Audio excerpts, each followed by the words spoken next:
हम और आप अपने जीवन में बहुत से लोगों से मिलते हैं और भूल जाते हैं। कुछ लोग हमको ताउम्र याद रह जाते हैं।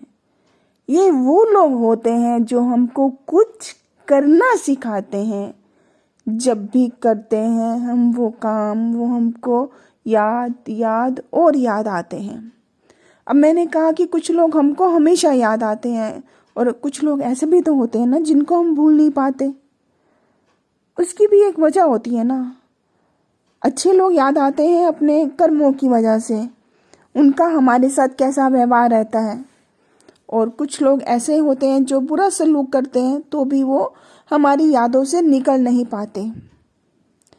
इसका मतलब ये तो नहीं कि हम याद करते हैं तो वो हमारी लब पे हमेशा अपने लिए दुआएं पाते, नहीं। कुछ लोग खुद को देश का भले ही बादशाह भी समझ लेना तो भी वो किसी के दिल से बद्दुआओं के सिवा और कुछ हासिल कर नहीं पाते। कैसे? अपने अपने अनुभव होते हैं। अब ये तो नहीं कि जो इंसान मेरे लिए अच्छा है वो तुम्हारे लिए भी अच्छा हो, या फिर वो सबके लिए अच्छा हो। कोई भी इंसान सबके लिए एक जैसा नहीं रहता। वक्त के साथ साथ हमारा नजरिया बदल जाता। अब मैंने कुछ लिखा, ये लिखा आज नहीं है, ये लिखा था मैंने सन 2016 में। मैं ये कहना चाहती हूँ, जब आपके साथ मतलब इतना समझ लो कि कविता या कहानी, या फिर या यूं कहती हूँ कि जब दर्द हद से गुजर जाए तभी कविता का सृजन हो पाए। मुझे नहीं मालूम आप मेरी बात से इत्तेफाक रख पाए या नहीं। चलो, मैं बात कर रही थी, मैंने 2016 में कुछ लिखा था। अब हर बात की एक वजह होती है, यूं ही नहीं कुछ हो जाता। हाँ, ये भी सच है कि हर क्यों का जवाब नहीं होता, हर फूल पर शबाब नहीं होता, दूसरों पर कीचड़ उछालने वालों हर दामन पे दाग नहीं होता। ये बात मैंने खुद मानी और मैंने कही। हाँ, मैं कह रही थी मैंने कुछ लिखा। अब वो क्यों लिखा, किन हालात में लिखा, वो मैंने भूमिका बांध ली। शायद समझ आ गई हो, नहीं आई हो तो जल्द ही समझ आ जाएगी। तो मैं कहना चाहती हूँ, क्या लिखना गुनाह है? मन में जैसे भाव आएंगे वैसे तो कोई लिखेगा ना। क्या ये संभव है कि दुख की घड़ी में हम मुस्कुराएं, अपने अपनों को छोड़कर हर किसी के साथ बहुत अदब से पेश आए, वो भी तब जब हम दर्द से दबे हुए हों? चलो, मैं फिर आती हूँ मुद्दे की बात पे। मैंने लिखा था, बैंक के बाहर लंबी लाइन देखकर मेरे मन में एक सवाल आया। मुझे ऐसा लगा एक फैसले ने अर्थव्यवस्था को नुकसान पहुंचाया, क्योंकि लाइन में खड़े होने वाला हर इंसान अपना कोई ना कोई काम छोड़कर आया, भले ही वो दिहाड़ी मजदूर हो या दफ्तर में काम करने वाला। इससे ना तो दफ्तर में कोई काम हुआ, ना ही फैक्ट्री में प्रोडक्शन हो पाया। फिर मैंने खुद को समझाया, नहीं, मोदी जी का लिया गया कोई फैसला गलत कैसे हो पाया। मैंने वहां बहुत से बुजुर्गों को लाइन में लगे देखा जिनके पैर कब्र में लटक रहे थे। तो मोदी जी की तरह मेरे मन में भी एक ख्याल आया। वो कहते हैं ना कि थोड़ी सी तकलीफ झेल लो, तो क्यों ना उनको मौत की नींद सुला दिया जाए जिन्होंने पाई पाई जोड़कर इतना सारा पैसा बचाया। वैसे भी मौत तो एक दिन आनी है, 2 दिन पहले ही सही। वैसे भी जितना खर्च एक बुजुर्ग इंसान को जिंदा रखने में होता है, उतने में तो उस बुजुर्ग ने अपना पूरा परिवार पाल के दिखाया। अब मोदी जी को क्या मालूम कि गलती से किसी बुजुर्ग को आईसीयू में भर्ती करवाना पड़ जाए तो कम से कम 30,000 रुपये रोज का बिल आया। ये बिल की बात तब की हो रही है 2016 की, आज की तारीख की बात नहीं हो रही। इसमें दवाई का खर्च शामिल नहीं है। अब इतना पैसा तो उस बुजुर्ग इंसान ने अपने पूरे जीवन काल में भी नहीं कमाया। देखो ना, मोदी जी की सोबत में रहकर मैं भी कितनी समझदार हो गई, इसका साफ असर नजर आया। लाइन में लोग लगे रहेंगे तो ना पकाने का झंझट होगा ना खाने का, अनाज बचेगा पूरे जमाने का। मैं भगवान तो हूँ नहीं, इंसान की ही औलाद हूँ, इसलिए मेरे मन में एक बुरा विचार भी आया। उस विचार का सच बताकर मैंने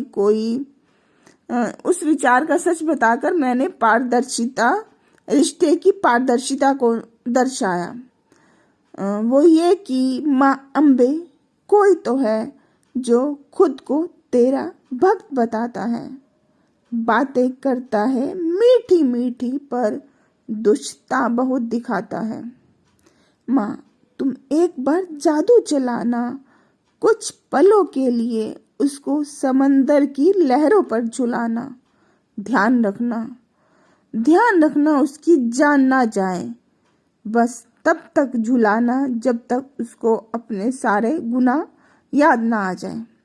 वो इतनी छोटी सी तकलीफ से नहीं घबराता, 56 इंच का सीना है उसका, वो खुद को मोदी है बताता।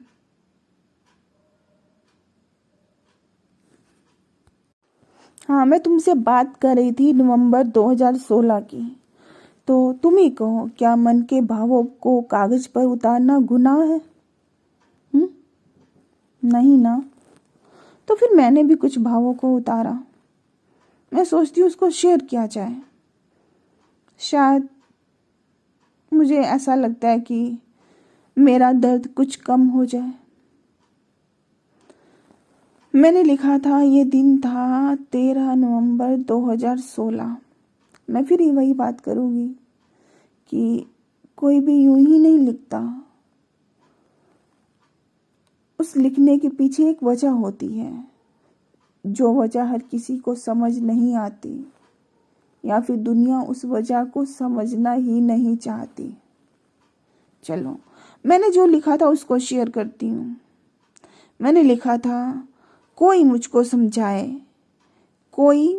समझाए क्या कर लेगी सरकार अगर जनता एकजुट हो जाए। जो रुपया चलन में ही नहीं, वो उसी को अपनी करेंसी की तरह प्रयोग में लाए। जब भूख लगती है ना, तब कोई ये नहीं सोचता कि इस अनाज के उस दाने को किसी हिंदू ने पैदा किया या मुसलमान ने।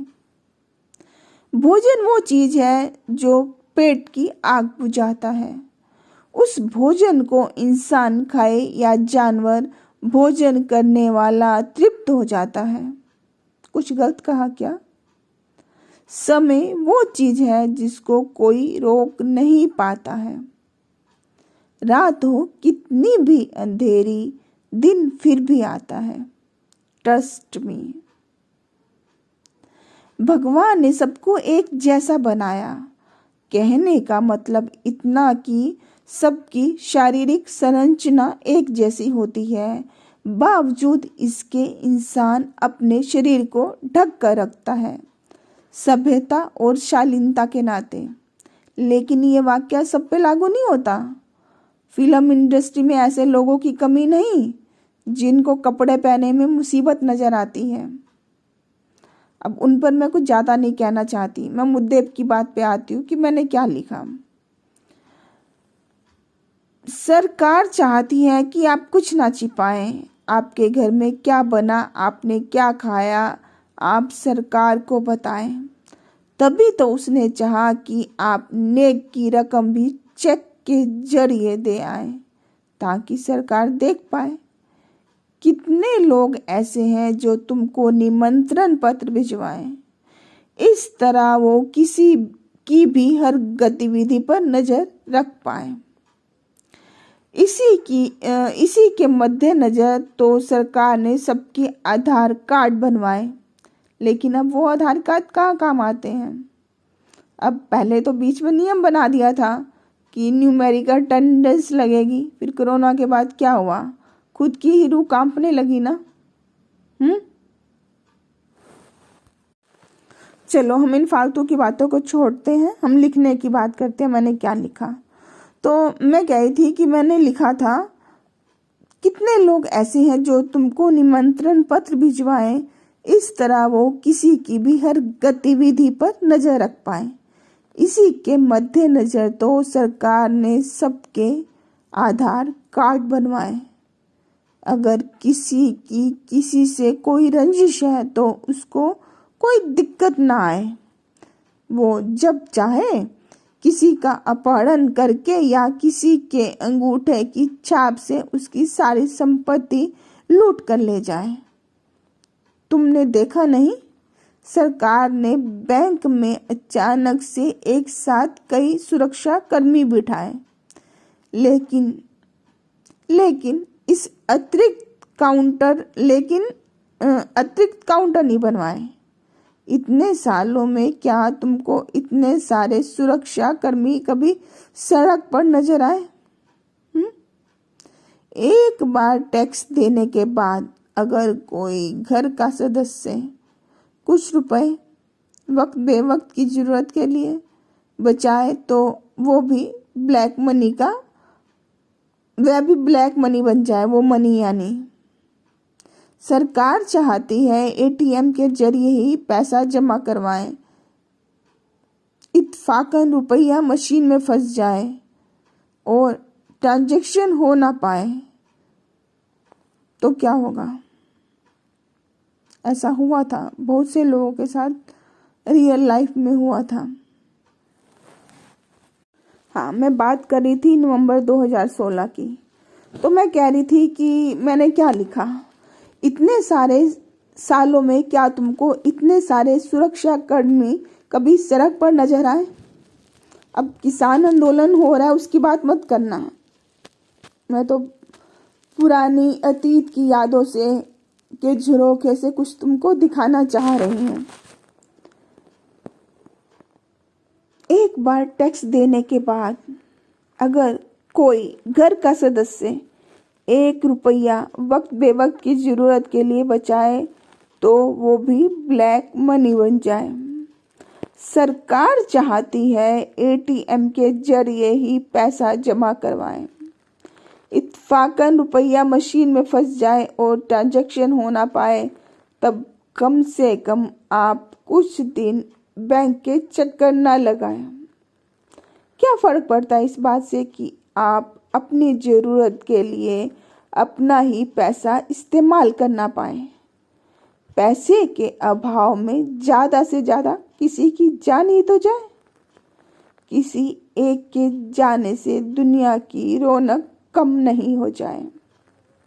वैसे भी आबादी कुछ ज्यादा हो गई है, नहीं? किसी बहाने से ही सही कुछ लोगों की तो कमी हो जाए। अब जल्द से जल्द खुद अपनी पीठ थपथपाएं।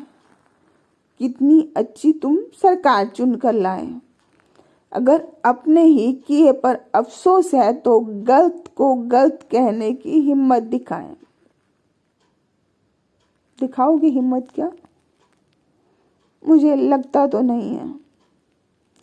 क्या ये संभव है बैंक में कभी भी कनेक्टिविटी ना चाहे?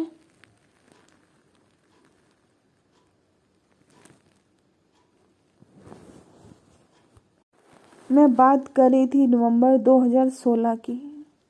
साल फिर से बीतने को है, लेकिन वही पुरानी बातें बार बार याद आती हैं। और उसकी भी तो वजह है ना, लेकिन उस वजह को दुनिया समझना नहीं चाहती है। मैंने 12 नवंबर 2016 को भी मन हल्का करने के लिए कुछ लिखा था। मैंने लिखा था, मोदी जी, आपके लिए मेरे दिल में कितना सम्मान है, ये देखकर खुद मेरी आत्मा हैरान है। खुदा करे किसी भी जन्म में आपको पिता के रूप में ना पाए, रहती धरती तक आपको परिवार का सुख मिल ना पाए। अब मैंने ये क्यों लिखा? बेवजह तो कुछ नहीं हुआ था ना।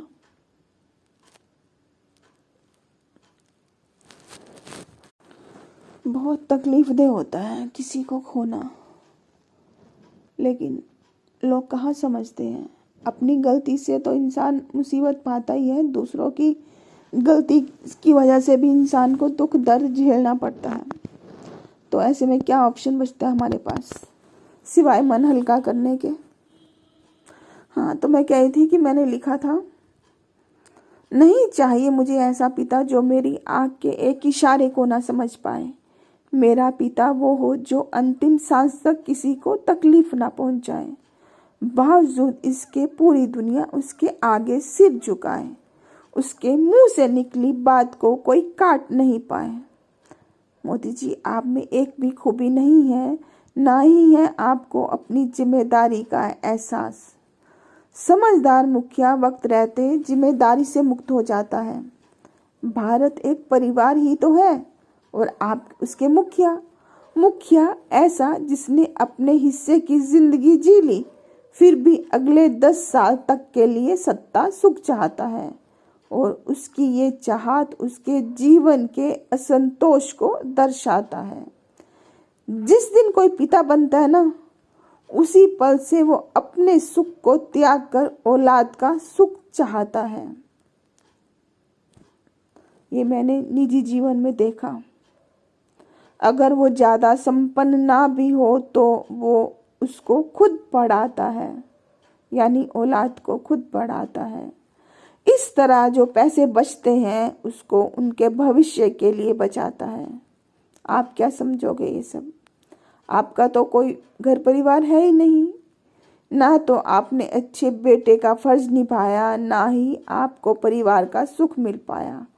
तभी तो आपने आधी रात को ऐसा फरमान सुनाया जिसकी वजह से दुनिया जानती है क्या हुआ। आपको तो पता था ना कि आपके दिमाग में क्या चल रहा है। अच्छा होता आप काम को काम की तरह निभाते करते, काम को काम की तरह करते। मूर्ख लोग ही अपने हर फैसले को सही ठहराते हैं। जो लोग समझदार होते हैं वो आगे पीछे का सब सोचते हैं और सिचुएशन बिगड़ जाने पर आपातकाल के लिए भी जुगाड़ बिठाते हैं। वो अपनी औलाद के साथ बातचीत करते हैं और उनकी राय पर भी अपने विचार फरमाते हैं। मेरी नज़र में आप निरे मूर्ख हो। अगर भगवान भी मेरी हाँ में हाँ मिलाए तो मुझको एक वरदान मिल जाए। अगर आप समझदार हो तो भगवान जी इस बात को साबित करने के लिए आपके पाले में आ जाए।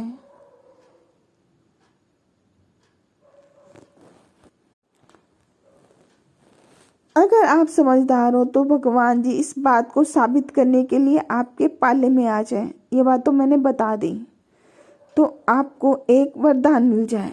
चलो अब कंडीशन भी लगाएं। वरदान भले किसी एक को मिले, वो उससे अपना भला क्या हुआ? वो उससे अपना भला इतना सुनते ही दिमाग चलने लगा। तो वो उससे अपना भला और सामने वाले का बुरा करना पाए। अगर मैं आपके मुकाबले नेक हूं तो मुझे हंसते खेलते मौत आए। अगर आप स्वार्थी और बेईमान हो तो आप अपनी मौत को तरस जाएं। अगर रत्ती भर भी गैरत बाकी है तो काम करने में मन लगाएं। लेकिन लगाता कौन है? अगर अपना दिमाग ना हो तो दूसरों से सलाह लेने का मशवरा अपनाएं। ये मैंने लिखा। दुआओं में अपनी मुझको भूलना चाहें। 14 नवंबर का दिन तो बाल दिवस के रूप में मनाया जाता है, लेकिन मेरे बाल मन ने, मैं तो बाल मन नहीं कहूँगी ना, और इसको क्या कहूँ। जब 14 तारीख को लिखा तो चलो क्या लिखा, चलो वो शेयर करती हूँ, बाकी बातें बाद में। मैंने लिखा था, जिन नेताओं की अपने अपनों से बन नहीं पाई उन्हीं नेताओं ने मिलकर जनता की बाट लगाई। देश में करने को बहुत से काम थे, अशिक्षा, भूखमरी, बेरोजगारी, टूटी और बदहाल सड़कें, बदहाल कानून व्यवस्था वगैरह वगैरह। लेकिन सरकार उस पर काम करना तो दूर, उस बारे में सोच भी नहीं पाई। आतंकवाद और ब्लैक मनी के नाम पर उसने पूरे देश में अराजकता फैलाई। सच तो यही है कि उसको आज तक आतंक की परिभाषा समझ नहीं आई। सिर्फ परिभाषा ही नहीं, आतंक की वजह भी समझ नहीं आई। चलो, मैं कोशिश करती हूँ समझाने की, बावजूद इसके कि मैंने की नहीं कोई पढ़ाई। एक छोटी सी बात, वो ये कि कोई भी माँ के पेट से गुनाहगार पैदा नहीं होता। जब किसी के साथ जरूरत से ज्यादा अत्याचार हो और उसको जीने का कोई ना अधिकार हो, समाज को भी ये सब स्वीकार हो, तो क्या होगा? यकीनन वो अपने जिंदा रहने का कोई ना कोई रास्ता बनाएगा। घर परिवार को छोड़कर, सारे बंधन तोड़कर बदला लेना ही उसके जीवन का मकसद बन जाएगा, क्योंकि उसको मालूम हो चुका है कि वो मौत से भाग नहीं पाएगा। वो जीने के लिए संघर्ष नहीं करेगा तो पैरों तले कुचला जाएगा।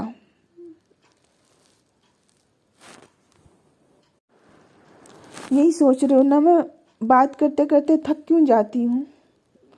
मैं खो जाती हूँ पुरानी बातों में। अब तुमको क्या बताऊँ। चलो, मैं बात कर रही थी कि जब किसी के साथ जरूरत से ज़्यादा अत्याचार हो, जीने का उसको कोई ना अधिकार हो, समाज को भी ये सब स्वीकार हो, तो क्या होगा?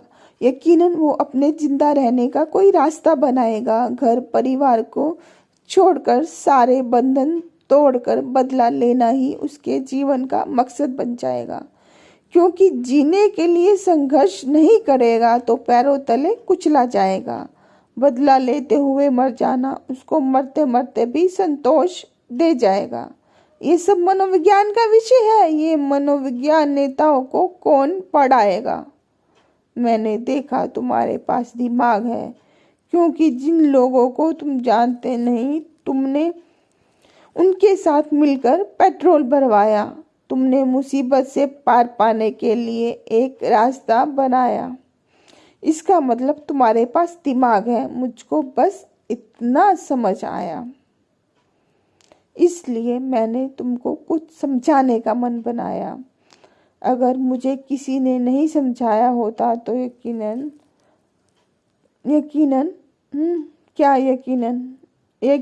अब तक देश और दुनिया का नक्शा बदल चुका होता।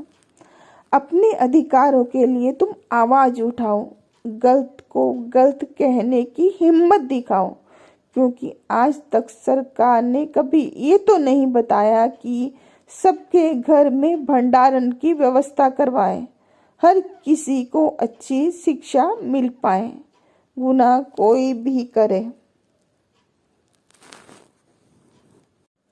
अगर कोई भी गुनाह करे तो उसको ऐसी सजा मिले कि वो दोबारा गुनाह करने के बारे में सोच भी नहीं पाए। लेकिन होता कहाँ है ऐसा? सरकार को तो ये भी नहीं मालूम कि खूबसूरत इमारत तभी बनेगी जब वो नींव को मजबूत बनाए। काश मैं जो कहना चाहती हूँ वो तुमको समझ आए।